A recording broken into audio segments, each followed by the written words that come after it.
자, 오늘 본문 말씀을 비롯해서 제가 말씀드리지만 정말 어떤 경우는 읽기도 민망한 말씀들이 나오지만 신명기의 말씀들이 오늘 우리에게 주시는 가치들 제가 해석을 해가면서 말씀을 드리고 있습니다. 제 입으로 이런 말씀을 드려서 대단히 죄송하지만 어디 가도 신명기에 이런 설교를 듣기 어려울 겁니다. 왜 그런가 하면 잘한다는 의미가 아니에요. 제가 어느 책도 본 적이 없습니다. 신명기만 계속 읽으면서 신명기를 가지고 해결하는 것이고 성경 전체를 가지고 해석을 하고 있기 때문에 어디서도 들을 수 없는 설교인 것은 확실합니다. 누구 것도 한자도 베낀 적이 없기 때문에, 어디서 인용도 한 적이 없기 때문에. 제가 늘 강조합니다만 수요 강론 때도 그런 말씀을 드려요. 성경 읽기만 열심히 해도 놀랍게 성경 전체를 이해할 수 있다. 사실 여러분, 최초의 설교자들은 성경 본문 읽기도 힘들었어요. 성경책이 없었기 때문에. 근데 요즘은 뭐 해석된 것들이 너무나도 많고 그러다 보니까 이것저것 짜집기 하는 경향들도 생기거든요. 여러분, 성경 본문 읽기에 힘을 쓰셔야 돼요. 본문만 잘 읽으시면 성경 전체가 눈에 확 들어와요. 그래서 제가 신학대학원에서도 학생들에게 강의를 할 때는 그런 말씀을 꼭 가르칩니다. 제발 성경 좀 읽어라. 성경만 읽어라. 다른 거 보지 않도록 해라. 제가 지금도 기억나는 것은 제가 처음으로 첫 설교를 한 적이 있습니다. 수요 예배 때 설교를 했는데 정말 그때 그렇게 했어요. 성경만 읽고 아무것도 보지 않은 채. 근데 여러분, 그게 답이에요. 성경 속에서 성경을 해석해야 됩니다. 그래서 제가 이 말씀을 드리는 이유는 오늘 본문 말씀도 제가 이 시대에 3500년 전에 주신 말씀이지만 이 시대에 가장 적절하게 신구약 전체를 통해서 여러분들에게 해석하고 적용해 드리는 것입니다. 그런 의미에서 이런 말씀을 드리면서 설교를 하는 것입니다. 오늘 우리가 읽은 말씀에 두 가지 의미가 있어요. 하나는 하나님의 백성들은 끊임없이 확산되어야 돼요. 숫자가 늘어나야 돼요. 또 하나는 뭐냐? 숫자가 늘어나지만 거룩하게 보존되어야 됩니다. 많아지다 보면 희소성의 원칙, 이게 깨지잖아요. 그러나 많은데도 변질되지 않은 진정한 그리스도인으로 살아야 돼요. 그래서 오늘날의 그리스도인들은 수가 늘어야 됩니다. 이건 우리 사명이에요. 또 하나, 수가 늘어도 질이 떨어지지 않아야 됩니다. 비극적인 것은 1919년 3.1운동 100주년이 됐잖아요. 그때 우리나라의 기독교인이 20만 명 정도밖에 안 됐습니다. 우리나라가 2천만 명일 때 1%, 22만 명 정도 된다고 하니까 1%밖에 안 됐어요. 지금은요, 우리 기독교인의 숫자가 1%가 아니잖아요. 10배, 거의 20배 가까운 그런 프로테지를 차지하고 있지만 질적으로 과연 좋은가? 이 부분에 대해서 고민해야 되는 거예요. 그래서 제가 오늘 드리는 말씀은 기독교인 숫자가 늘어나야 돼요. 늘려야 돼요. 이거 사명이에요. 그러나 수는 느는데 질적으로는 더 좋아져야 돼요. 수가 늘었는데 질적으로 더 좋아진다. 쉽지 않아요. 그러나 이거는 하나님의 명령이에요. 내 부모를 공경하라, 살인하지 말라와 똑같은 명령이에요. 그게 바뀔 수 없듯 이것도 바뀌면 안 돼요. 자, 오늘 1절 말씀 해석을 하는데 읽기도 심각하게 참 불편할 수 있어요. 그런데 이 말씀은 중요한 의미가 있습니다. 고환이 상한 자나 음경이 잘린 자는 여호와의 총에 들어오지 못한다. 어떤 의미냐 하면 결국은 이스라엘의 생물학적 번성에 방해될 수 있잖아요. 이 부분이. 그래서 그것에 대한 말씀이에요. 그러니까 하나님의 백성들은 수가 늘어나야 되는데 이런 경우 수가 늘어나기 어려워요. 생물학적 번성이 불가능하잖아요. 하나님이 세상에 사람을 창조하시고 사람이 소멸되는 걸 원하지 않았죠? 창세기 1장에 어떻게 하셨어요? 생육하고 번성하라. 그 다음에 땅에 충만해라 그랬어요. 땅에 가득하라는 거예요. 사람이 가득하기를 원했습니다. 그래서 역사 속에서 사람은 늘었어요. 오히려 맹수들은 줄었어요. 멸종위기 종들이 있지요. 그러나 사람은 멸종위기 종이 아닙니다. 계속 늘어나요. 그래도 우리가 뭐 자식들을 안 낳지만, 그러나 전체적으로 늘어나고 있고 세계 인구가 어쨌든 증가하고 있어요. 하나님이 생육, 번성, 충만, 이것은 명령이고 축복이었어요. 거기다가 사람이 세상을 다스리기를 원했죠. 그래서 여러분, 세상은 그 어떤 힘을 가진 존재도 세상을 다스리지 않습니다. 사람이 세상을 다스립니다. 사람이 소중합니다. 사람에 의해서 세상이 통치되기를 원하는 거예요. 그래서 여러분, 우리는 생육, 번성, 충만, 사명을 가져야 되고 우리가 세상을 움직여야 돼요. 사람이 움직여야 돼요. 그런데 여러분, 사람이 움직인다고 생각되십니까? 정말로 사람이 세상을 움직이고 있습니까? 나를 보십시오. 내가 나를 움직입니까? 돈이 나를 움직입니까? 내 욕망이 나를 움직이고 있습니까? 여러분, 분명히 옳지 않은데 돈이 옳지 않은 걸 하게 만드는 것은 돈이 나를 지배하고 있는 거예요. 하나님이 이 부분을 창세기 1장에서 말씀하셨다고 믿으셔야 됩니다. 세상이요, 사람이 가장 소중한 가치여야 되는데 사람이 다스리질 않고 다른 가치가 세상을 다스리는 현상들이 일어나요. 시장을 뭐가 지배하고 있습니까? 사람이 지배하고 있습니까? 시장을 지배하는 또 다른 힘이 있습니다. 사람이 아닌 경우들이 있어요. 이거 불행한 일이에요. 사람이 세상을 움직이고 다스려야 되고 그런 사람이 가득 차야 되는데 선한 사람이 가득해야 되지 않겠어요? 죄를 짓고 타락하고 나니까 하나님이 선민을 만드셨어요. 선택된 백성들, 그들이 많아지길 원하신 거예요. 하나님의 백성이 많아지길 원한 거예요. 그런데 하나님의 백성이 많아지는데 방해되는 존재들이 있다면 그들은 여호와의 총회에 들어올 수 없다. 그 말씀으로 1절을 이해하십시오. 아브라함을 선택하셨어요. 다 죄짓고 타락한 다음에 하나님이 아브라함 한 사람을 선택해가지고 주신 복이 뭐예요? 그에게 주신 약속이 뭐예요? 창세기 12장에 부르시고 그리고 계속해서 말씀하십니다. 너는 복의 통로가 될 것이다. 그리고 16장, 25장, 32장 등에서 하늘의 별을 보여주고 바다의 모래를 보여주면서 내 후손이 이렇게 많아질 거야. 그 말씀을 하셨어요. 이유가 뭐냐? 사람의 숫자가 많아가지고 이 많은 숫자로 다른 나라를 또는 다른 어떤 민족을 억압하는 게 아니라 이 많은 숫자로 온 세상에 복을 나눠줘라. 그 말이었어요.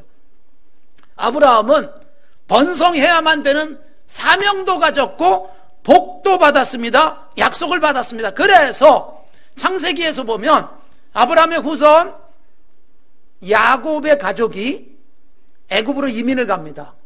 70명이 갔습니다. 그런데 여러분, 가서 수백 년 지나면서 숫자가 엄청나게 번성을 하는데 어느 정도로 번성을 했느냐?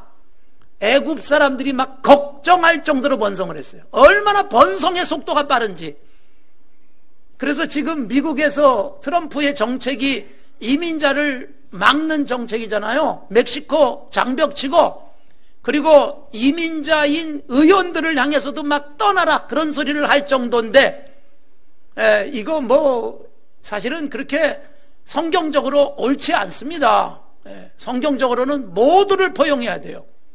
사실 여러분, 하나님께서 아브라함이 힘이 세지고 숫자가 많아져가지고 그래서 세상을 막 장악하고 사람을 아무렇게나 자기 원하는 대로 움직이라는 의미가 아니라 복을 나눠주라는 것이었거든요. 이집트에 가서 번성을 하니까 이집트는 지레 겁먹은 거예요. 저들의 숫자가 많으면 이집트의 손해가 될 것이라는 착각을 한 거죠. 그래서 억압을 합니다. 산하 제한을 시킵니다. 남자아이가 낳으면 죽입니다. 그런데도 번성을 합니다. 이유가 뭐냐? 번식 능력이 뛰어났기 때문이 아니에요. 하나님께서 그들에게 약속하신 대로 번성이 가능하도록 하시는 거예요. 방해가 있어도 번성하는 거예요. 여러분, 하나님이 사람에게 계속해서 이 번성을 향한 욕구가 있게 하셨어요. 이기적 유전자라는 책을 읽어보신 분들이 계실지 모르겠지만 우리의 DNA가 굉장히 이기적이라는 거예요. 그냥 나를 계속해서 생산하기 위한 노력을 하는 거예요. 그러니까 우리가 번성하는 것은 하나님이 본능 속에 주신 거예요. 요즘 하도 낮진 않아서 문제지만 원래는 번성에 대한 욕구가 사람에겐 있을 수밖에 없어요. 이게 복이고 이게 사명이기도 합니다. 그래서 아브라함은 엄청나게 그 후손들이 번성하는 복으로 이어졌는데 1절에 나오는 사람들이란 번성에 방해되는 사람들이에요. 그래서 번성에 방해되는 그들 여호와의 총회에 들어올 수 없다라고 선언하고 계신 것으로 오늘날 해석하는 게 가장 적절하다. 제가 그렇게 말씀을 드리는 것이고 이것이 오늘 우리에게 어떻게 적용되어져야 돼요? 자, 자녀 낳으셔야 돼요. 지금 자꾸 결혼도 안 하고 자식도 안 낳고 하는 게 사회적 문제가 되고 있습니다. 그런데 이게 여러분 얼마나 심각한 문제입니까? 우선 첫 번째, 하나님의 원칙을 거스리는 거예요. 하나님 주신 복을 발로 차는 겁니다. 우리도 여러분 출산율이 6명, 7명일 때가 있었어요. 저도 6째로 태어났고 동생도 있었으니까. 그러니까 여러분 많이 낳죠. 근데 지금은 여러분 출산율 정말 1명도 안 낳는 상황이 돼버렸어요. 심각한 위기에 놓였습니다. 이게 어떤 문제가 생겨요? 주일학교가 줄어드는 거예요. 그래도 제가 자랄 때는 저희 제일 위에 있는 형이나 누나들은 대학부 다녔고 그 위에는, 그 아래는 고등부 다녔고 그 아래는 중등부 다녔고 그 아래는 어린이부 다녔어요. 그리고 제 동생은 유치부 다니고, 우리 어머니가 주일학교의 발전에 엄청나게 기여를 하신 겁니다. 그리스도인들이 여러분 내가 자녀를 낳든지 선교를 하든지 복음을 전해서든지 누군가를 예수 믿게 만들어서 하나님의 백성들이 확산되어져야 되는데 이게 안 되는 것에 대해서 안타까워하시는 거예요. 사실 여러분 한국교회가 지금보다도 훨씬 번성이 가능한 상황이었습니다. 1970년대 80년대 얼마나 교회가 부흥했고 교회들이 얼마나 열정적으로 신앙생활했고, 그러면서 교회가 부흥하기 시작하면서 여러분 부흥의 결과가 어마어마하게 큰 예배당과 대형 교회들이 생겨나기도 했어요. 그러나 제가 지금도 안타까운 건 뭐냐 하면 그냥 1000명 모이는 교회가 2000명 됐을 때 차라리 500명 모이는 교회 4교회로 나누거나 1000명 모이는 교회 한 2교회쯤으로 만들고, 그래가지고 계속해서 건강한 교회의 모습, 그냥 아름다운 예배당, 웅장하고 거대한 예배당이 아니라 아름다운 예배당이고, 그리고 정말로 존경스러운 교회의 모습을 가졌다면 지금처럼 되진 않았을 거예요. 교회가 훨씬 더 부흥됐을 겁니다. 보십시오. 교회 이미지 결국은 거대한 예배당에 진공청소기처럼 쫙 빨아들이면서 심각한 문제들이 일어나는 거예요. 그러고서 예쁜 모습으로 교회가 계속 있으면 좋은데 그냥 싸움에 언론에 보도되는 것은 불행한 모습들, 이게 한국교회 전체의 번성의 방해거리가 되어온 거예요. 그래서 교회는 교회다워야 됩니다.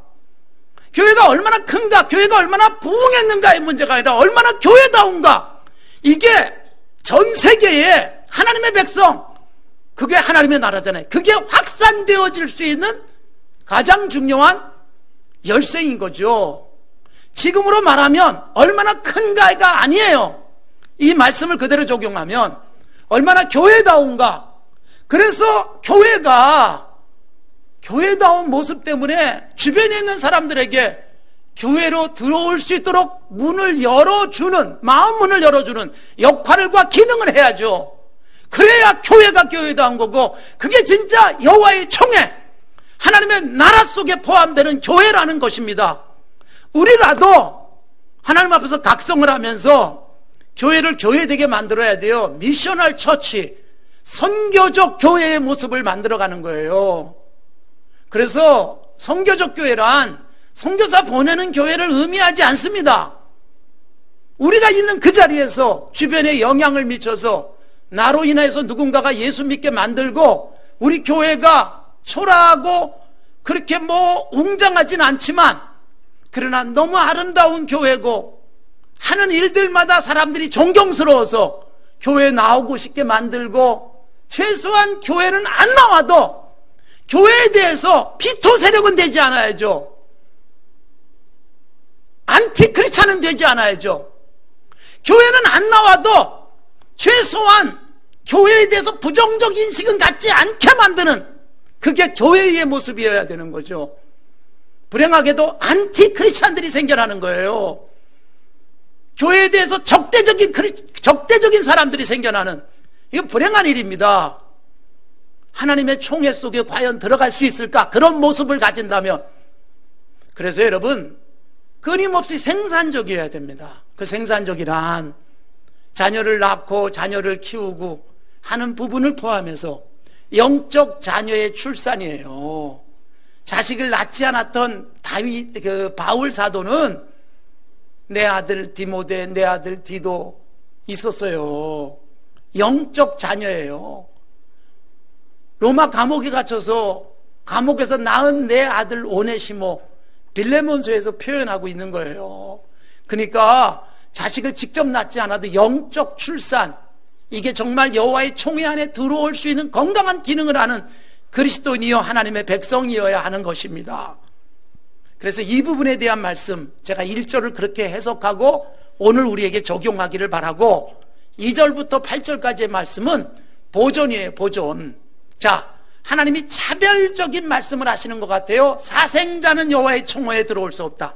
아버지가 누군지 모르는 사람, 여러분, 오늘날 아버지가 누군지 모르지만 그래도 아이를 소중하게 여겨야 되는 세상이잖아요.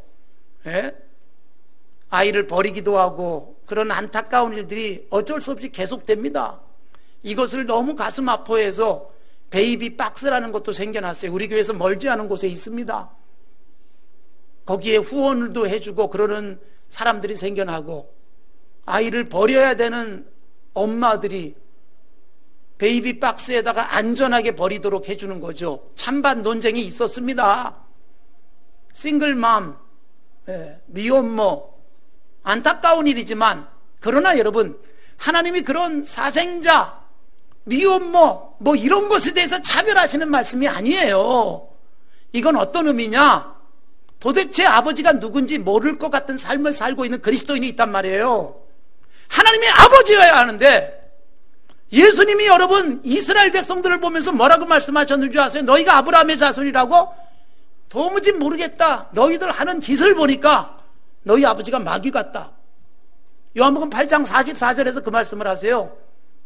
예? 그러니까 여러분, 여기 나오는 이 말씀, 사생자에 대한 차별이 아니에요. 오늘날 적용하면 정말 아버지가 누군지 모를 것 같은 삶의 태도, 교회가 교회긴 교회인데 정말로 주님의 교회인지 아닌지 분별이 안 될 만큼 정체가 모호한 교회.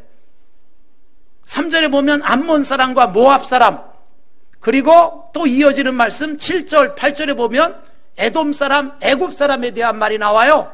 민족적 차별이 아니라는 것 이해하셔야 됩니다. 우선 모압과 암몬, 영원히 여호와의 총회에 들어올 수 없다. 모압과 암몬이 누구의 후손이냐? 아브라함의 조카인 롯의 후손이에요.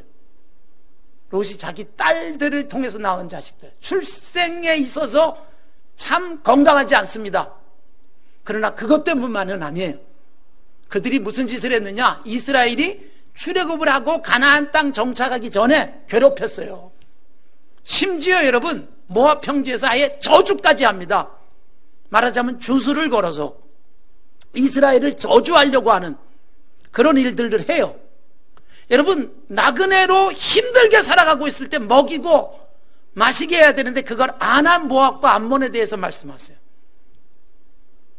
에돔, 그래도 에돔은 미워하지 마라, 애굽은 미워하지 마라, 그 말씀을 7절과 8절에서 하죠. 에돔은 그래도 야곱의 형제, 형님이잖아요. 형님 족속. 애굽은 이스라엘을 짓밟은 고통도 있었지만 처음에는 이스라엘이 이민을 가잖아요. 야곱과 70명이 거기서 잘 살았어요. 초기에. 그거 생각하면서 미워하지 마라. 그리고 그들도 얼마 정도 지나면 이스라엘 총회에 들어올 수 있는 사람들이야 까지 말씀을 하세요. 그러니까 여러분 보세요. 하나님이 차별하시는 것처럼 모압, 암몬, 그 다음에 에돔, 이집트, 사생자, 이런 부류의 사람들은 여호와의 총회에 들어올 수 없구나, 제한적으로 들어오지 못하게 하시는 일들이 있을 수 있다. 그 말씀은 뭐냐? 여러분, 우리가 사생자, 모압, 암몬, 그리고 에돔, 이집트 명사로 이해하지 마세요. 이거를 바꾸세요. 형용사로 바꾸시면 돼요. 모압스럽고 암몬스럽고 에돔스럽고 이집트스러운 사람들, 이렇게 이해하시는 게 가장 좋아요. 왜냐하면 성경에 나오기 때문에. 자, 분명한 것은 하나님이 모압, 암몬, 여호와의 총회에 영원히 들어올 수 없다. 그런데 여러분, 출애굽을 하면서 이스라엘 백성이 가나안 땅 들어가기 전에 주신 말씀, 가나안 족속들 싹 진멸해라. 그들과 피 섞으면 안 된다. 결혼하면 안 된다. 다 쫓아내라. 그런데 보세요. 마태복음 1장에 나오는 예수 그리스도의 족보 속에 바로 그 모압 족속이 들어가 있고, 가나안의 원주민이 다윗의 족보 속에 들어와. 여자 룻, 아까 창세기의 롯이 아닌 룻은 다윗의 증조 할머니가 돼요. 그 앞에는 가나안 사람인 라합이 다윗의 족보 속에 들어가요. 그러니까 여러분, 하나님은 신명기에선 들어올 수 없다. 근데 어떻게 들어가요? 여러분, 무슨 말이냐? 형용사로 이해하라. 제가 말씀드렸어요. 모압적이에요. 암몬 같아요. 꼭 사는 게. 이스라엘 백성인데 하나님의 백성 같지 않은 거예요. 아브라함의 후손인데 아브라함 같지 않으면 그들은 여호와의 총에 속한 자가 아니다. 그러니까 오늘날 기독교인이 기독교 교회 다닌다고 다 기독교인이 아니다라는 말로 이해를 하셔야 돼요. 그러면서 여러분, 성경을 보십시오. 예수님이 이 땅에 오셨는데 예수님을 증거하기 위해서 나섰던 세례 요한이 누가복음 3장에서 보면 이런 말씀을 하세요.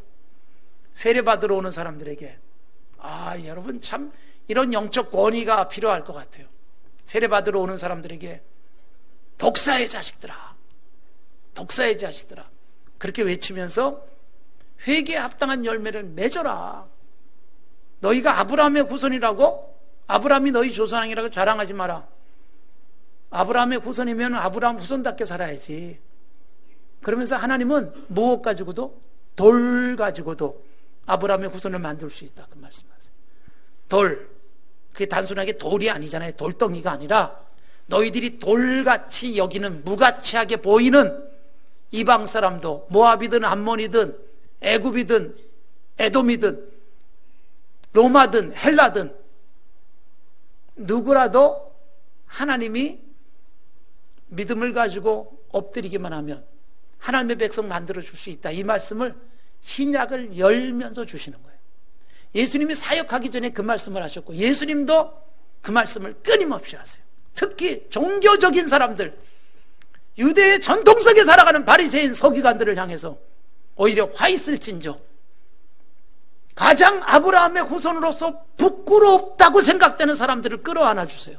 왜냐하면 그러기에 예수님 앞에 엎드렸고, 가장 그들이 돌이 아니라 개처럼 취급하던 사마리아 사람도 예수님이 안아주시잖아요. 왜요? 주님 앞에 머리 숙이는 겸손한 그들을 향해서. 우리에게 그래서 도전해 주시는 거예요. 우리가 정말로 아브라함의 후손다운가? 우리가 정말로 하나님 나라에 속한 자인가? 그냥 굴러다니는 돌로 끝날 것이냐? 돌 같은 우리가 정말로 하나님의 자녀다운 모습을 열매로 드러내면서 나를 통해서 수많은 사람들이 예수 믿게 만드는 확산, 하나님 나라의 확장, 복음의 전파, 이 사명을 감당할 것이냐? 이걸 우리에게 이 3500년 전에 이 말씀을 통해서 주시는 거예요. 이제 이 3500년의 주님 말씀을 오늘 우리에게 적용하면서 나를 통해서 예수 믿는 사람 생기게 만들어라. 그리고 나는 순결하게 보존되라. 세상이 아무리 변했어도 예수 믿는 자다운 순결함만은 유지하셔야 됩니다. 이건 지켜내셔야 됩니다.